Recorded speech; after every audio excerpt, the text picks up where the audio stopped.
भारत देश के 90 करोड़ मतदाता भाई बहनी मन ला बहुजन समाज पार्टी परिवार की ओर से सादर नमस्कार है, सादर जय जोहार है। देश के तीसरा नंबर के सबसे बड़े राजनीतिक पार्टी बहुजन समाज पार्टी ला अवैया चुनाव में भारी बहुमत से विजयी बनाना है और बहुजन समाज पार्टी के सरकार बनाना है। हाथी के छप्पा में बटन ला दबावे तय, हाथी के छप्पा में, हाथी के छप्पा में बटन ला दबावे तय, हाथी के छप्पा में। सर्व समाज के एक निशान है, सर्व समाज के एक निशान है, जिताना है लाजी हमला सत्ता माँ बिठा के। हाथी के छप्पा में बटन ला दबावे तय, हाथी के छप्पा में, हाथी के छप्पा में बटन ला दबावे तय, हाथी के छप्पा में।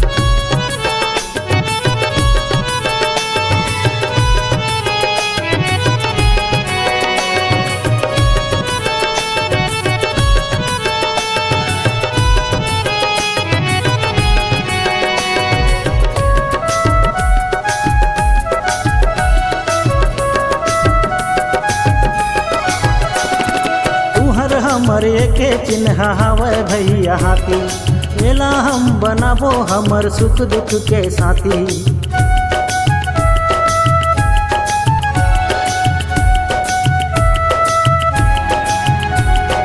सुमति बनाबो ये सोहावे हमर मती, साथ हमर खड़े हवे बहन मायावती।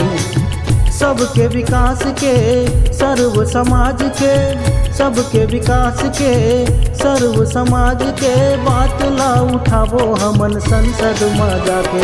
हाथी के छप्पा में बटन ला दबावे तय, हाथी के छप्पा में, हाथी के छप्पा में बटन ला दबावे तय, हाथी के छप्पा में।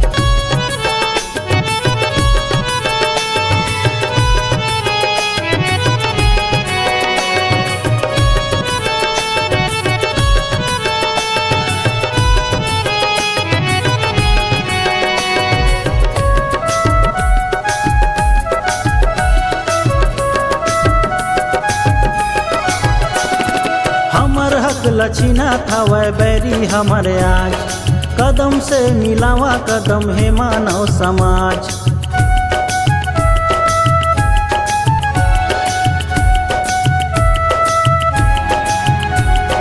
SC ST OBC और माइनॉरिटी के राज, BSP के नीला झंडा करी सबके काज। सबके सम्मान के हमर संविधान के, सबके सम्मान के हमर संविधान के गोट ला गोटियाबो हमन गाँव गली जाके। हाथी के छप्पा में बटन ला दबावे तय, हाथी के छप्पा में, हाथी के छप्पा में बटन ला दबावे तय, हाथी के छप्पा में।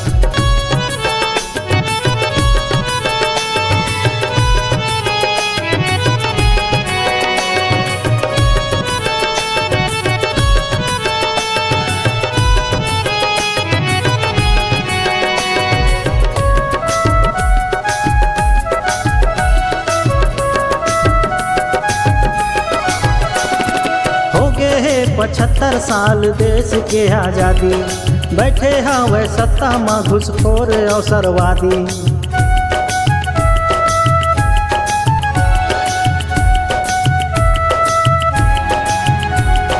सरकारी हा प्राइवेट हो गए, प्राइवेट हा सरकारी। आरक्षण ला काटत हवे नेता भ्रष्टाचारी। देश के जवान के जम्मू किसान के, देश के जवान के जम्मू किसान के मुद्दा ला उठाबो हमन बहन ला जिता के। हाथी के छप्पा में बटन ला दबावे तय, हाथी के छप्पा में, हाथी के छप्पा में बटन ला दबावे तय, हाथी के छप्पा में, हाथी के छप्पा में बटन ला दबावे तय, हाथी के छप्पा में, हाथी के छप्पा में बटन ला दबावे तय, हाथी के छप्पा में, हाथी के छप्पा में बटन ला दबावे तय, हाथी के छप्पा में।